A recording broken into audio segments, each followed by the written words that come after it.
What's up, ladies and gents? xcalizorz here, bringing you some from the desk of xcal, and let me talk to you. And today, what we're going to be talking about is a little bit of the old XDefiant. Season 2 just launched a couple of days ago. Your boy's got a couple of hours in Season 2 and a lot more previous to that, so I got a couple things I want to chat about, so let's just go ahead and hop right to it. So, first things first. If you are wondering, is Season 2 worth checking out, reinstalling, giving it your time, the short answer to that is no. It is not, and probably any season after this, if they make it that far, will not warrant any attention either. So if that's all you're here for, appreciate you for coming out. Catch you next time.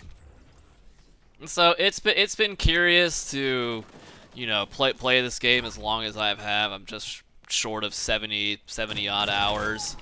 And, like, you know, people at large did want to give this game a chance. I looked up the numbers that were reported upon, and the first week had about 8 million players.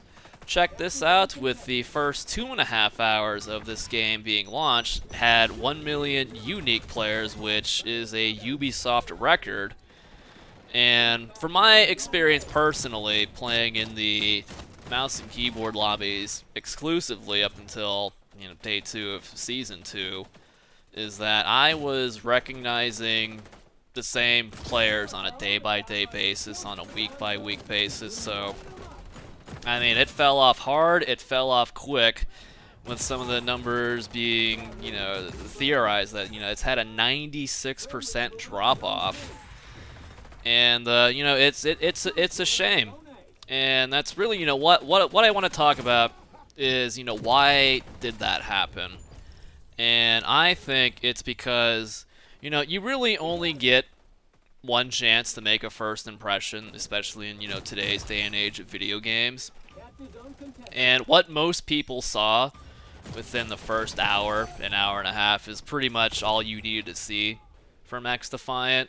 And what you probably saw was garbage netcode, goofy abilities not working or, you know, functioning in a weird manner. You know, the movement, sniper flinch wasn't a thing, and, you know, the list goes on here. And these are all things that, you know, they've attempted to fix, you know, several times over. With the spider bot, is seemingly, it has to be, you know, some change in the patch notes for every patch that I can think of off the top of my head. It's, you know, first it wasn't intended that you could shoot it off your face. That pissed a lot of people off.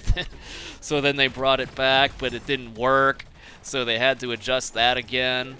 The netcode with Season 2, I mean, if you thought, well, I mean, how bad can the netcode be? Well, with the launch of Season 2, there is now kill trading, which is just, you know, overall just goofy to have in a game where most of the weapons are hit scan, or all the weapons rather. Like, you know, it makes sense, you know, for a game like Halo, let's say, where, you know, you've got rocket launchers and it's like, yeah, kill trading in that sense, yeah, that makes a lot of sense, right? And it's just, you know, every time they try to fix something, I mean, it's a 50-50 coin flip as to whether or not it actually gets addressed. And even if it does get fixed, they seemingly shoot themselves in the foot in some other facet of the game. And it's just been that non-stop for the past, you know, 3 or 4 months, you know, however long this game's been out now. Which is, you know, I mean, it's just a shame. Because, you know, people, they did genuinely try, you know, they gave it a shot. And unfortunately, Ubisoft did not meet any sort of expectations whatsoever. And, you know, to top it all off, even if things did go exactly as they had planned, I think, you know, at the end of the day, and I'm going to be very blunt here with what I feel about this game, and I mean, straight up, this game is a half-baked Call of Duty ripoff. And that you know, and that's, yeah, that's the short of it.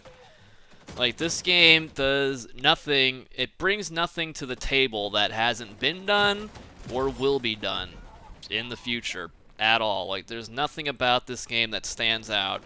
And, you know, it was heavily, like, the marketing they did bother to do is like, yeah, you know, this game's not going to have any skill-based matchmaking. You're going to get your teeth kicked in, you're going to like it, you want to get better, you're going to earn it, right? And that's fine and dandy and all. It's like, I definitely prefer this style of matchmaking to what modern algorithm Call of Duty is. I will give it that. But that is not enough to sustain a player base. I mean, it is shallow at best. And to top all of that off, like, it brings nothing new to the table, or things that have existed in the past. You know, no server browsers, no map maker, no modding tools, no, you know, new unique original game modes, no community events or anything like that. I mean, imagine if, you know, like, imagine, for instance, you know, people do create maps, you know, and let's say people try it out and, you know, one goes viral or whatever. Well, hey, you know, now they've got a new map that they can, you know, put in the rotation. Like, you know, that's just content waiting to be had, right? And, you know, God forbid, you know, custom lobbies and mod tools. I mean, who knows? Maybe someone could come up with the next Dota with, like, you know, the first-person engine as its base. You know, who knows? You know, what does it hurt to not try? And, you know, on the topic of, like, you know, unique game modes, one of the coolest game modes I have ever played in the past 15 years was Blood Money from Battlefield Hardline, which I thought Hardline was a great game. Nobody gave that a shot, so I don't really know what people want anymore. But it had a game mode called Blood Money that I thought was just fan-fucking-tastic, and I've never seen anything like it since. At all. So, you know, imagine, you know, per season you're gonna roll out 3 brand new unique game modes. Let's just see what sticks, have playlists for it, incentivize people to play. Say, hey, you know, check out the new LTM for, you know, check it out for an hour over the next, you know, week or whatever, and, you know, we'll get you a cool skin or throw a couple Battle Pass and XP boosters your way for trying it out. Who knows? Maybe you'll strike gold. Maybe you'll come up with something that's never been done before, and it'll be the next fucking big thing. It's just, there's no innovation with this game at all, and I think, you know, gamers at large are just getting sick of mediocre bullshit, which apparently is the trademark of Ubisoft these days. You know, they're in the news for the past week and a half for all the wrong reasons.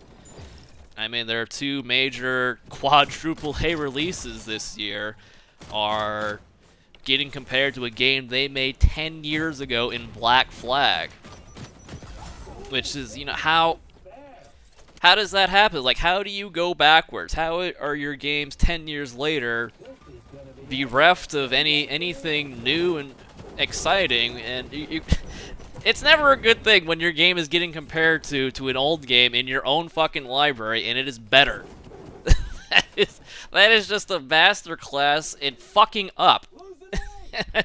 And, you know, we're just all fed up with it. It's just a fucking shame. People did try to give this game a chance, and Ubisoft fell on their face every chance they could. Old Sideshow Bob stepping on the same rakes over and over and over again. That is XDefiant in a nutshell.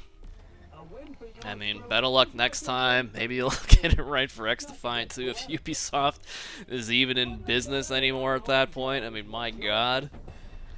We'll see, but yeah, I mean, sorry to come off so hard, but it's just, you know, I'm really disappointed in how this has turned out. What a shame. On to the next, or I'll just keep playing some more retro games like I have been, so I don't know. Thank you guys very much for coming out. Hope you enjoyed. That's about all I got for today, and I'll see you when I see you. I'm out. Peace.